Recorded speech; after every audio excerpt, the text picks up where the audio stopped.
Hey everybody, thank you very much for watching. You'll see him right there. Vinny, the shop dog. So yeah, I just wanted to show a few. This video is going to have some tattooing in it, but it's going to also have art, a lot of art in this one.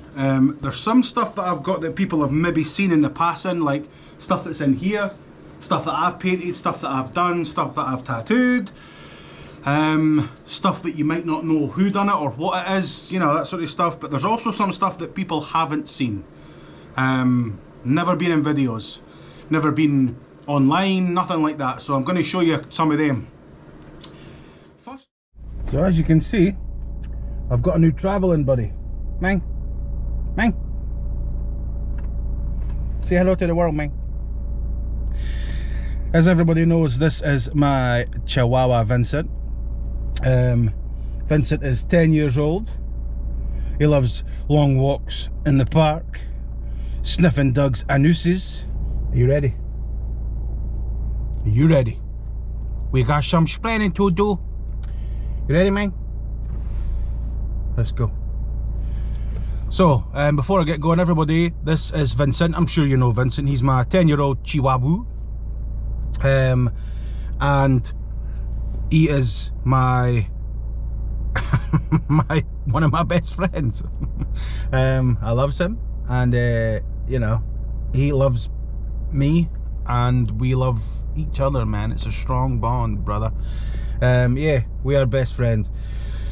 So with that in mind, some explaining. You ready, man? Let's go.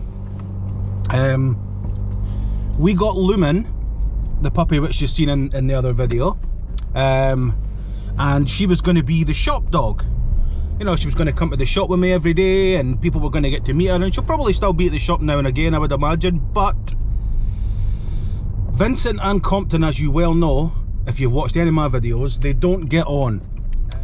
It just didn't take to him. It couldn't be arsed with him. And like I say, Compton's now 6, and they don't get on. They don't get on at all. So the idea was we'd get a puppy, because we were going to be off. We always wanted a puppy. We were losing some poochies, as you well know. At one point we had 5. Then we lost Lily, the black lab. We lost Yoji, my boy, my Dalmatian. And then just recently, like a week ago, we lost Lily, Mina. And it was just, we knew that was coming. We knew that one was coming. So we decided we wanted to have a little puppy for Compton to play with, because he used to play with Yoji and blah blah blah. Anyway, so we got Lumen, thinking that it would be party time, and that she would come to the shop with me, and then, you know, that's how it would work. It would be my poochie again, and it would be grand. Things have changed, because we kind of hoped that Compton and Lumen would get on, and we knew that he wouldn't get on with Vincent. She wouldn't get on with Vincent, because he's just he's just that way inclined.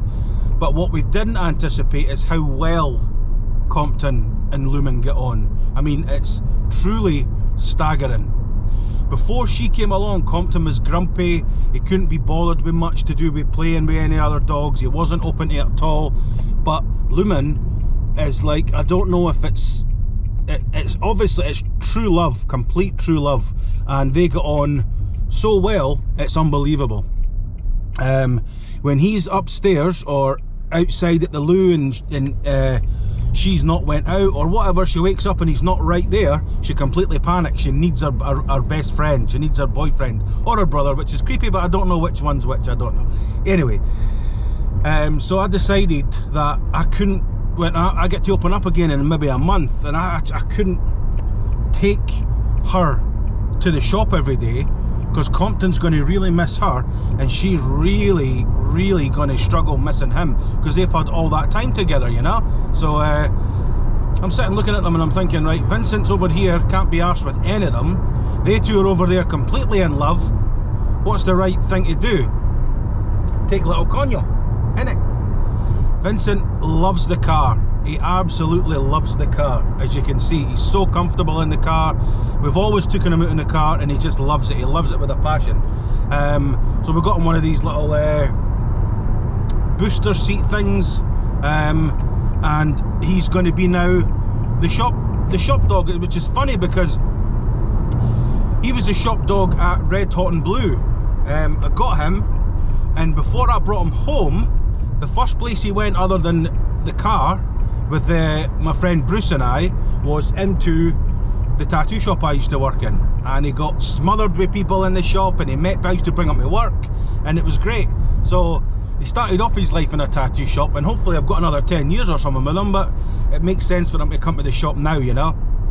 So yeah, Vincent will be the shop dog. You'll get to see him, you'll get to come in, I might even do Vincent merch, you never know.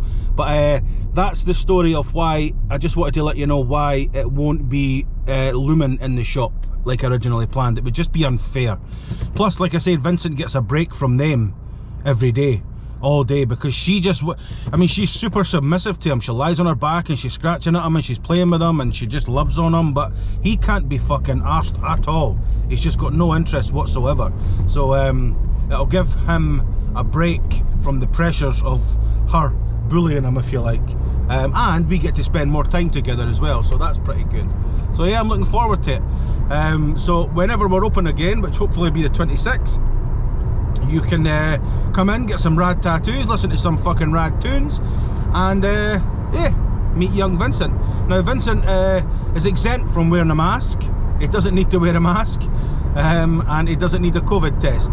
So you do, but he doesn't, so that's fine. So I look forward to seeing you, and yeah, take it easy. Thanks for watching, enjoy the video. Peace. First up is Sarah and I went to Australia a few years ago, and I got tattooed by a friend of mine who is a super fucking great tattooer. I mean,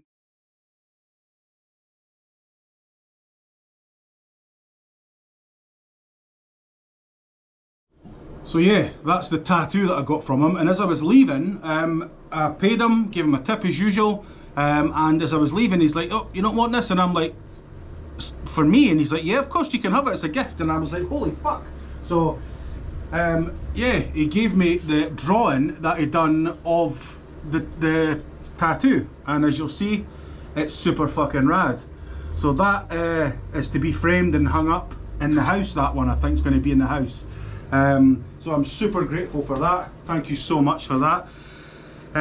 When I worked in the other shop in Edinburgh, Red Hot and Blue, when Paul was there and when it was the good old days, man, Paul, my boss, got asked to, it was for the very, very first ever rock band, I want to say it was rock band, and in the game you can take your character, male, female, whatever, or to various places. You know, you can get clothes and piercings and whatever, but you can also take them and get tattoos.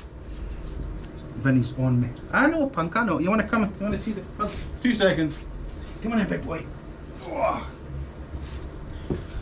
So you can take your band members to tattoo shops and get them tattooed, obviously. And so someone that Paul knew who was designing the game contacted Paul and asked him if he would design the tattoos for the game.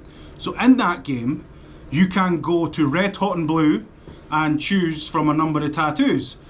And the way it was done was Paul's just like normal. Paul sketched them, put them on paper, and sent the designs to MTV, because it was MTV that owned the rights and stuff. And yeah, I'm pretty sure part of the contract said, yeah, send us the drawings when you're done. And he was like, yeah, okay. He forgot, and they sat in the basement of the shop for I don't know how long. And I was doing a mass clean session. I came across him and he's like, dude, you should have them. So yeah, that's what these are. We'll do, I'm going to pop you down for a second, Squirtle. Go, have a rummage. Have a rummage in your new house. Good boy. So yeah, we'll start with this one. I'll show it to you first. I can actually see through, so is this the one that, yeah, Too Big Stew, Rock On Forever, Paul. So that's one of the sheets, I'll let you see them. Obviously he started painting them, but he didn't finish them. So these have never been seen, and I thought it was about time. I came across them in my spare room where all my safe stuff is. Yeah, that's a cool one. Another one for you, can you see? Yep. Power cord. Pretty cool. That one's pretty sweet. Then there's the dark energy one.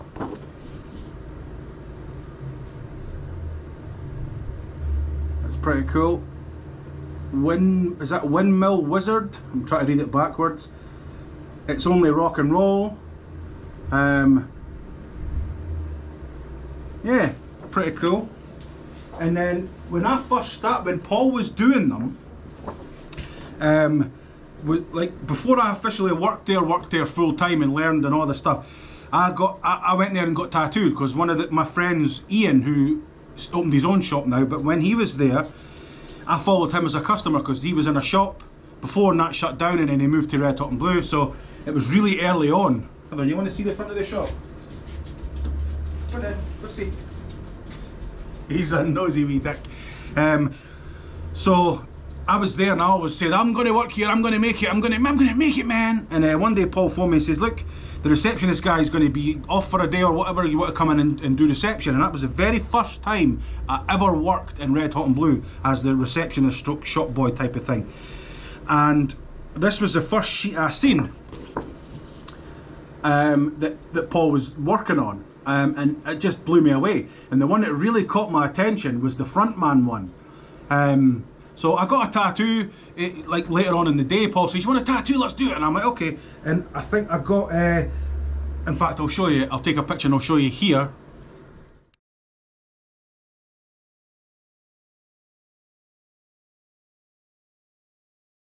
So that was the first tattoo I ever got from Paul, classic Sailor Jerry. And then when I first, like, I'd done a few other stand-in sessions, if you like, oh, the receptionist's off sick or he's going away or whatever, do you want to come and do it? And because I was desperate, I would take days off work and lose money. Like, I was sick and then go and work in the shop for nothing or whatever. And, you know, I wanted it, I needed to be in there, and I've done it, and I've made it, and I'm here, and it's great. But my first day of being a permanent member of staff, like I am the new front man of the shop, I got that tattooed. And I'll show you that here. So yeah, that was the very first day that I was a proper full-fledged member of the shop, and I was feeling a bit self-conscious, and I was like, oh, you know, they make heaps of money, they go out for drinks and food and lunch and all this stuff, and I'm bringing a packed lunch like I'm a teenager or whatever. But Paul was like, look, you like that, do you want it? And I was like, yeah, okay, well, and I was determined to try and pay because I don't like something for nothing. And he kind of bullied me into getting it for free. I wanted it, but he's like, I'm not wanting your money, blah, blah, blah, blah.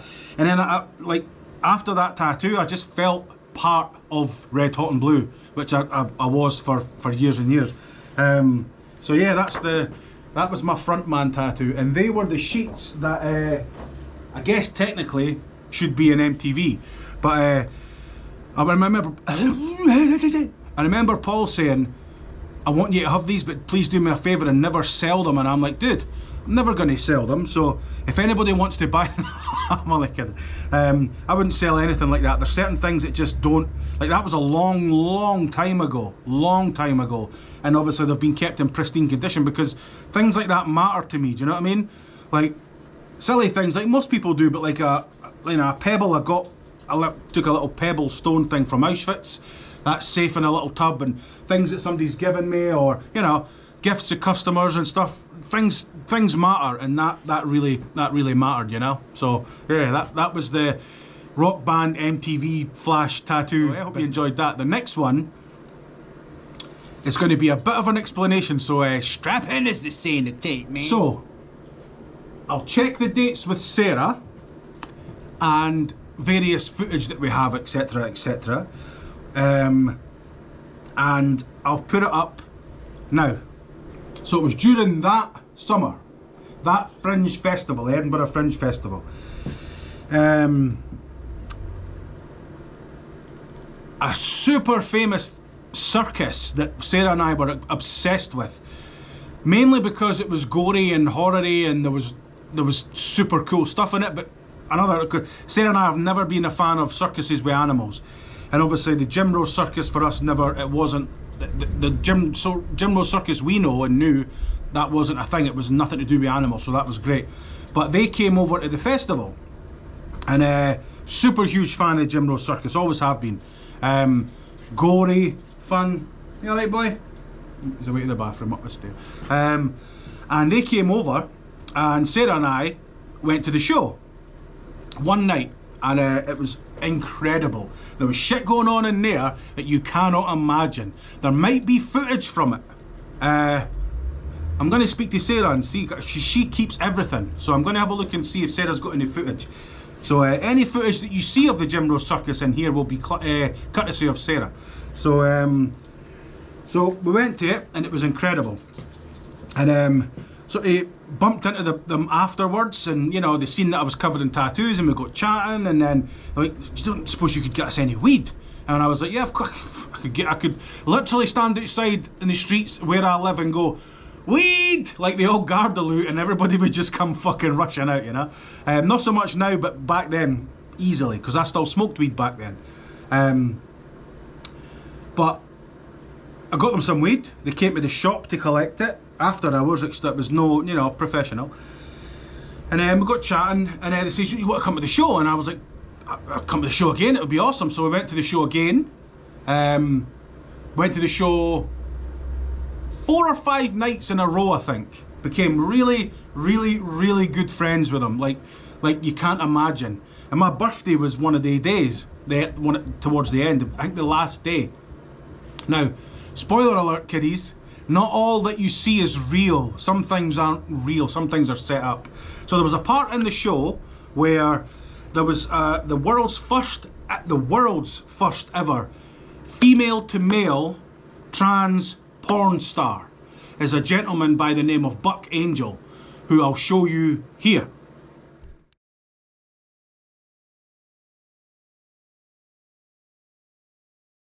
So that's Buck Angel. Love Buck. We hung out with Buck so much. He's so fucking funny and such a good laugh. But downstairs he has a vagina, which is the whole thing for this part of the circus. So all these sexy ladies come out during the show. There's one scene where they're pretending like the sexy naked ladies work in an asylum, and they're getting mistreated, and they're self-harming and slitting their thighs, and it sounds really awful, and it is. It's so much fun though. And there's loads of various nakedness and all this all the way through it. And then at one point in the show, they throw out loads of condoms. I think it was condoms. And the person that catches the gold condom gets to come down, sit on the chair, and get a lap dance from any one of the beautiful ladies, and that's the skit towards the end of the show. And spoiler, like I say, it's not real. So they say to me, would you like to be in the show? And I'm like, what? See, you've been in the show 4 or 5 nights in a row. Come be in the show, it's your birthday. Come on. We bonded instantly the first night, and we just became super good friends, to the point where I still speak to them now, and even though they live in the States and whatnot. So I got given I think it was condoms, I'll need to double check, but I had I think it was a condom. So I had the gold one in my pocket, and the idea was that they would throw loads of them out, and then people would look about, and then they would say, does anybody find the gold one? And I'd go, yes, me, and I'd come down, and the skit was, right, sit in the chair, we've got the perfect lady for you. And Buck Angel would come out, looking like that from the top, but the vagina from the bottom, and I was supposed to be all, oh no, I don't want to do that, and then run off, and it was funny, ha ha ha, they made an arse of me, and that was great, you know? So I was like, fuck, awesome, man, I'm stoked. And I says to Buck beforehand, and all of them, I says, look, I'd love to. The only part that I don't like is the part where I'm, oh no, I don't like that, and then run off. And he's like, just gave me a big hug, and I kissed him. Was like, dude, that's why you should do it. And I was like, all right, okay. So done it, and then there was I don't think there's a photograph of this. I hope not, but there might be. I don't know. But there was a weird bit where I run off, appalled by the fact that it's a dude, you know, because obviously they take the blindfold off, and I see the vagina, and then boom, it's Buck Angel, you know. And I run off, and he runs after me, chasing me, and then we're backstage behind the curtain, and behind the curtain it's just him standing fully nude and hugging me, because it went really well. It was so much fun, and that was great. That was so good. But another part of that night's show was Jim's wife came out, and she was doing like an angle grinding thing, you know, grinding the sparks up the vagina and upper body with a metal plate and all that stuff. Really impressive. And then she started, the sort of stripper music comes on, and you're thinking, but she's already nude, what the fuck's going on here? She starts doing a stripper dance, she's completely nude, starts doing a stripper dance, and she starts touching herself, going downstairs, reaching into herself, and pulls out a dress. Puts the dress on so it's like reverse stripping. Incredible. And then one of the ladies comes out and they're talking about making art. And the lady, they get a canvas, this very canvas, and they put it on the floor. The lady bends over, spreads her bum cheeks, and squirts blue paint from inside her out onto the canvas. And it looks like sort of Tracy Yemen performance art or something. And it just blew my mind. I'd never seen anything like it. It was incredible. And at the end of the show and the end of the run, after about a week and a half or so, 2 weeks of spending all this time with the people in there, coming in and getting tattoos and all this stuff, we bonded so well that they gave me that artwork. Now, I know a lot of people are like, oh, that's fucking from inside an asshole or whatever, and I'm like, yeah, I know it is, but I've had this for, I don't think there's a date on it. But as you'll see, they all signed it. Billy, who was a good friend of mine who I speak to a lot, he's an actor. He was in Halloween movies and he's been in a lot of movies here. But so they signed it. Love you, man. Joe Prop. Joe's a great drummer, fantastic drummer. Seen his penis that couple of weeks more often than I've seen anybody else's penis apart from mine. But hey, such is life. Do you know what I mean? The devil, one of the devils, who's a good friend of mine, come out and he would sort of rub cocaine in people's faces, and once we were friends and we'd sit in different parts every night so we could see the show from a different area. And one point it was just baking powder or whatever. He'd come on and fucking slap me in the face with this powder. But he wrote smoke crack, worship Satan. So that's one of the most unusual pieces of art that I own. And yeah, again, it's not for everybody, and I get it, and you'll notice there's no shit on it. You know, but it was just a really special thing, and I've had that for honestly, I'm gonna, like I say, I'll ask Sarah. I just can't remember how long ago it was, but we're going Squirtle, but it was a long time ago, and it was, you know, it was amazing. It was just an amazing couple of weeks with her, week and a half or whatever with him. It was just it was great. On a side note, Jim Jeffries was the act that performed before the Jim Rose Circus every night, and we caught some of the end of some of his shows, and holy fuck, he's a funny man. But on the downside, this fucking guy, beloved British comedian Rufus Hound, he was on Celebrity Juice for years. We're coming, buddy. Celebrity Juice for years. Tours sold out all the time, and he was on the ice skating dancing thing this year. You know, big deal. He was there one night, and because we knew the guys, we went backstage through the VIP bit, you know what I mean? And obviously VIP bit's for VIPs. If you're not a VIP, you have to go the normal bit, and that's just the way that life is, you know. And we were going in, Sarah and I, one night, and he stood right in front of us, and he turned around and he looked at me and he went, "Who are you?" And I was like, and I didn't fully know who he was at the time, and I'm like, sorry? Now, people that know me know I don't have the longest of patience.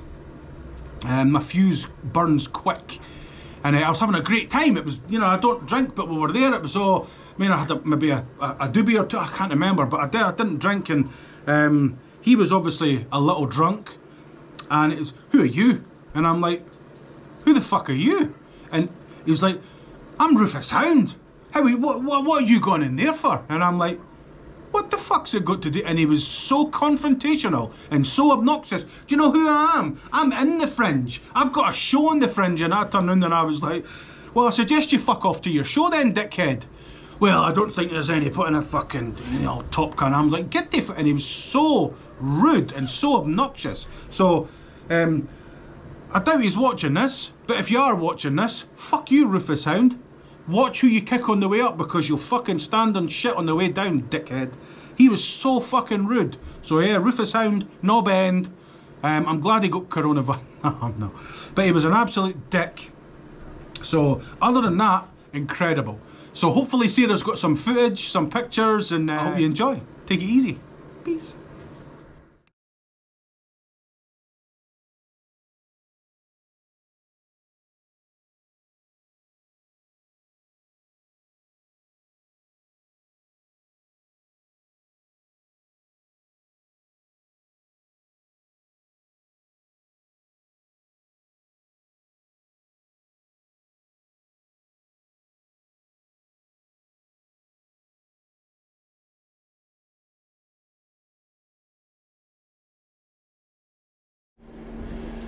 So, some other art that I'm going to show you.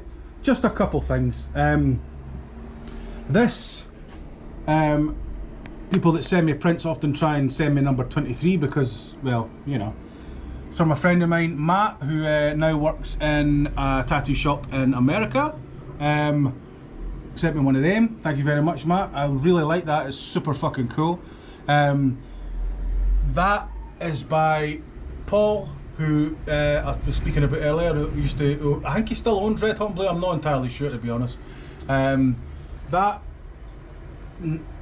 Bleeding Nun, no, Nurse, sorry, that's from Fabian, a friend of mine, who is another ginger cunt. We get on super well.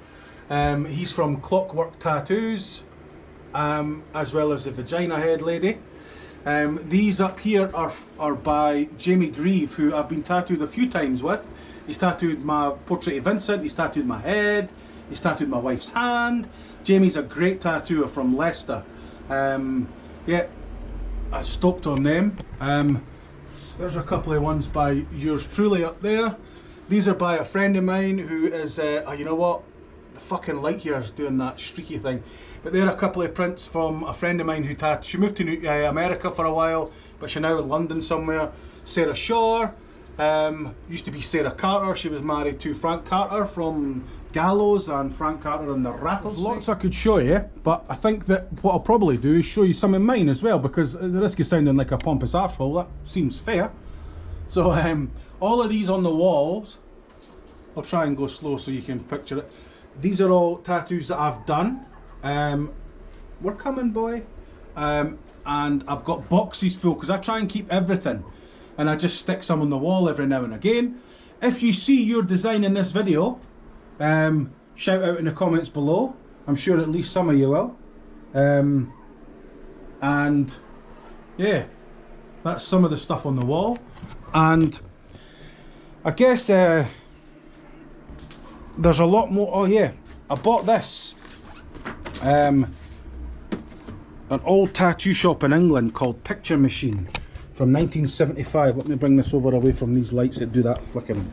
I just really fell in love with it, so I bought it. Old school original flash. So yeah, Picture Machine. Side note, I'm now taking bookings again. I believe I get to open on the 26th of April, which can't come fucking quick enough. I've absolutely, like the first time, I love spending time at home with my wife. I honestly, I could do it. If I could tattoo from home, it would be the perfect life. But I just, the key part in that is tattooing. I miss tattooing. I miss tattooing. So I'm looking forward to getting back to tattooing. You know, I fucking hired a car. No, never. I got a courtesy car when that crash thing happened. Remember, you've seen that in a previous video possibly. And as they gave me my courtesy car to come away home from a professional garage, the guy comes running out and jumps in front of the car as such, not dramatically like the professionals, but enough. So he stop, and I'm like, oh, you're right. And I thought he'd forgot to give me a paper to sign or something. He's like, listen, you tattooing? And I'm like, aye. So you doing any from home? And I'm like, sorry?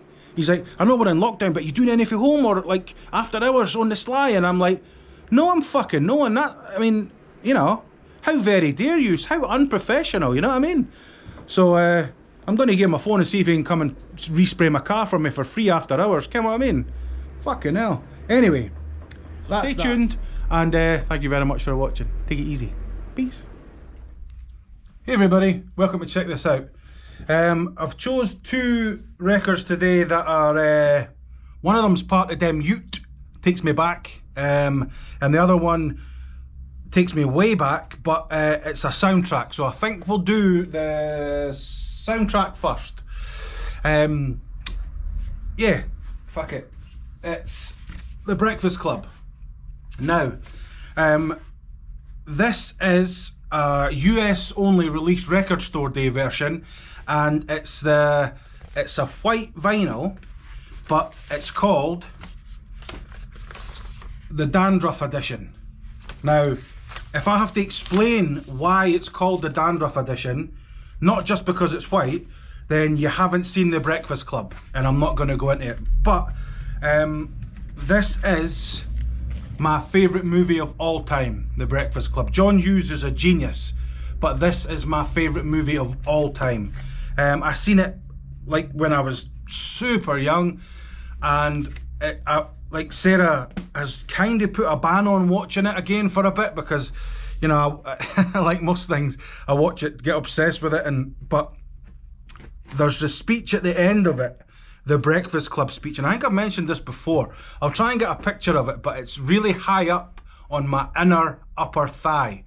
And first of all, don't you forget about me, Simple Minds, Waiting, Elizabeth Daly, Fire in the Twilight, Wang Chung, banger, I'm the Dude, which is an instrumental, Heart Too Hot to Hold, Jesse Johnson and Stephanie Spreel, Dream Montage, which is instrumental, We Are Not Alone by Carla DeVito, the reggae instrumental, Didn't I Tell You by Joyce Kennedy, and the Love Theme, which is an instrumental. Yeah, let me show you. I mean, if you've never seen The Breakfast Club, do yourself a favour and go watch it. And if you don't like it, don't tell me you don't like it, because I'll hate you. Simple as that. Now, there's a speech, basically, very quick rundown. All of them, the prom queen, the nerd, the basket case, the jock, and the criminal, they all get detention. And it's early on a Saturday morning during breakfast, hence The Breakfast Club, and they're all from complete opposite sides of the world, if you like, as far as high school goes. They all go to the same school, but they don't know each other and blah blah blah. It's just a feel-good movie, man. It's great. But there's a scene at the end where what they're asked to do during the whole movie by one of my favourite characters ever. His name is Mr. Vernon. You mess with the bull, you get the horns. The thing they have to do is write an essay of, I forget how many words or less, no less, but who they think they are. But basically what happens is the nerd ends up writing the essay at the end, or the writing at the end, and he signs it, The Breakfast Club. And I have that whole entire, as the film's ending, the narrator, who is the nerd at this part, is reading what he's written, and we can hear him speaking. And that whole speech, that whole writing, that whole essay thing, I have that tattooed on my upper inner thigh. But it was done by a Frenchman called Antoine, who was a good friend, nicknamed the Dude. He didn't take the nickname, he was given it. Turning up in tattoo shops drunk. He's got the Dude written on his machines. Different era, different type of time. But he's a super nice guy. And he tattooed that speech on the upper inner thigh of my leg. And yeah, Sarah brings this up every time there's somebody French on the TV, every time there's something to do with somebody getting touched inappropriately, every time, which is quite a lot, you know.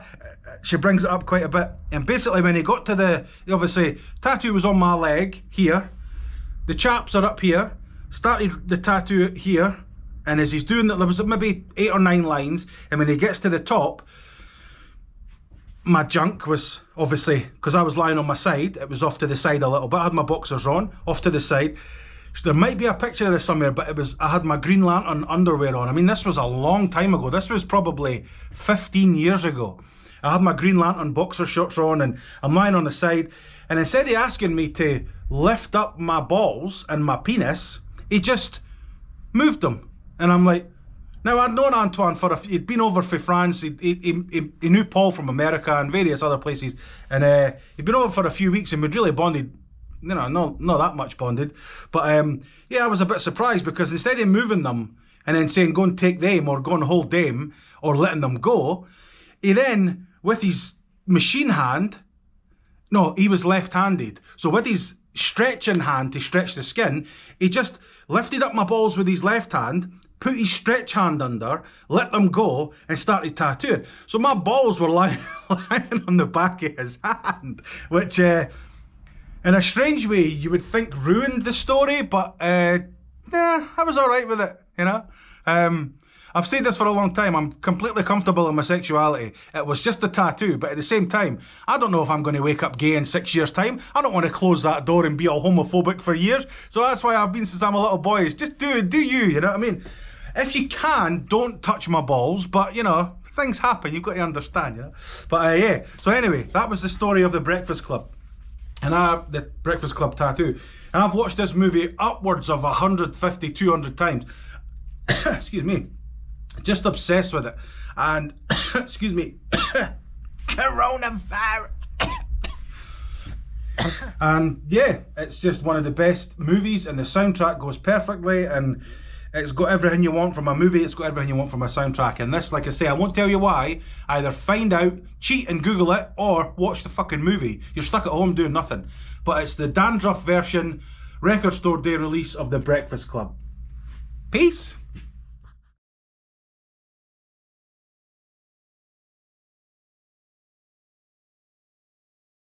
So the second one is going to be from Them Ute again. This record is this band's fourth record. Came out in 95. Came out in 95. Holy shit! Believe it or not, that was somebody trying my door. Obviously this is lockdown time, and I'm in here getting some bills and doing some stuff, collecting my car. Anyway, came out in 95. I have the original there. But this is a reissue that just got released this year, and I'm just going to dive right in. Hopefully the camera picks this up, but this is the 25th anniversary, so yeah, 95, I was right, and it's Insomniac by Green Day. I might need to put a picture up or something, I'm not sure if the camera will get everything. But this album, I love Green Day, I've always loved Green Day. New stuff, I don't love, and I won't buy it. Just because I don't like it, I don't love it, so there's no point. But yeah, anyway, this is a reissue of Insomniac, and it's a double vinyl, and just black, but it's a special edition 25th anniversary.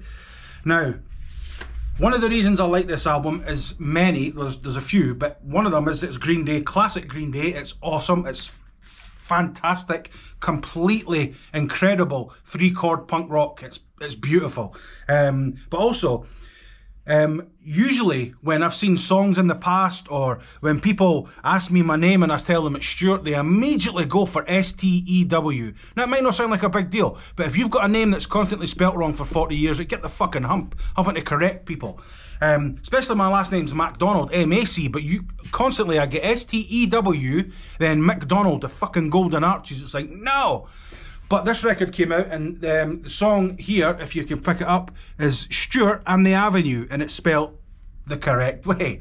But anyway, the album listing is as follows. Armitage Shanks, who, if you don't know, make toilets, which is great. Brat, Stuck With Me, Geek Stink Breath, No Pride, Babs Uvulu Who, 86, Panic Song, Stuart and the Avenue, Brain Stew, Jaded, Westbound Sign, Tightwad Hill, and Walking Contradiction. Now, the second disc that you get, the second record that you get with this is Live in Prague, and you get Armitage Shank, Brat, Geek Stink Breath, Stuck With Me, Brain Stew, Jaded, Walking Contradiction, and 86. This, I mean, when this came out, it wasn't like a breath of fresh air. It didn't revolution, because it was their fourth record, and I expected it to be great. it was great, and it is great. So the album that I've reviewed on a video before, Dead Man's Bones, the Ryan Gosling album, when I heard he was doing an album, I thought it's going to have singing because he's a good singer and he sings in a lot of his movies. He'll probably play some stuff. It'll be folky. It'll be, you know, it'll be cool. But when it came out, it changed everything. It blew music apart for me and Sarah anyway. This didn't do that.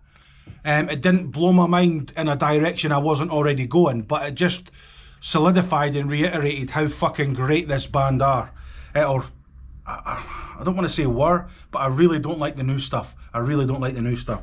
But I suggest you check out either this version or the old version, Spotify, whatever you want to do, but Insomniac by Green Day. And again, this is the 25th anniversary. If you want to get it, it wasn't too expensive. It was maybe 25 quid or something, 20 quid. But so good, so good. So yeah, thank you very much and take it easy. Peace.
Goldfish, just tell me you're the light of my life now. Turning up, but I think I'm upside down. Too much and I think I need to lie down. What's a rub like lotion? I feel like I'm sinking in the ocean. Love this cause I've never been social. Don't fix it, this shit is not broken. Act off of instinct, dead devil like who's gonna miss me? I said I'm on E, I'm not empty. Square root of energy like NC, yeah. Swing for the